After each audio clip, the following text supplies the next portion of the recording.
ବଲାଙ୍ଗୀର ଜିଲ୍ଲା ପାଟନାଗଡ଼ ଏନଏସି ଉପାଧ୍ୟକ୍ଷ ପ୍ରଫୁଲ୍ଲ କୁମାର ମେହେଙ୍କୁ ଦଳ ବିରୋଧୀ କାର୍ଯ୍ୟ ଯୋଗୁଁ ବିଜୁ ଜନତା ଦଳ ପକ୍ଷରୁ ତାଙ୍କୁ ପତ୍ର ସଂଖ୍ୟା 30/1 SB ବିଜେଡି 2026ରେ ତାଙ୍କୁ ଦଳର ଉପସଭାପତି ପ୍ରତାପ ଜେନା ବହିଷ୍କୃତ କରିଛନ୍ତି।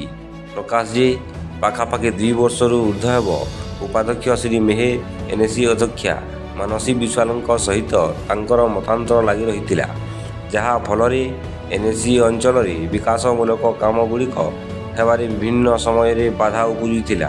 ଏହି ଘଟଣା ସମୟାନୁକ୍ରମେ ଦଳର ହାଇକମାଣ୍ଡ ପାଖରେ ପହଞ୍ଚିଥିଲା। ପରେ ଏନେଇ ଉପାଧ୍ୟକ୍ଷ ଶ୍ରୀ ମେହେଙ୍କୁ ଦଳରୁ ତାଗିଦ ମଧ୍ୟ କରାଯାଇଥିଲା। ତଥାପି ସେ ଦଳ ବିରୋଧୀ କାମ ସହ ଉନ୍ନତିମୂଳକ କାମରେ ବାରମ୍ବାର ବ୍ୟାଘାତ ସୃଷ୍ଟି କରୁଥିଲେ। ପରିଶେଷରେ ଦଳର ହାଇକମାଣ୍ଡ ଜିଲ୍ଲା ସଭାପତି ସରୋଜ କୁମାର ମେହେଙ୍କ ସହ ଆଲୋଚନା କଲା ପରେ ଏହି ନିଷ୍ପତ୍ତି ନିଆଯାଇଥିବା ଜଣାପଡ଼ିଛି।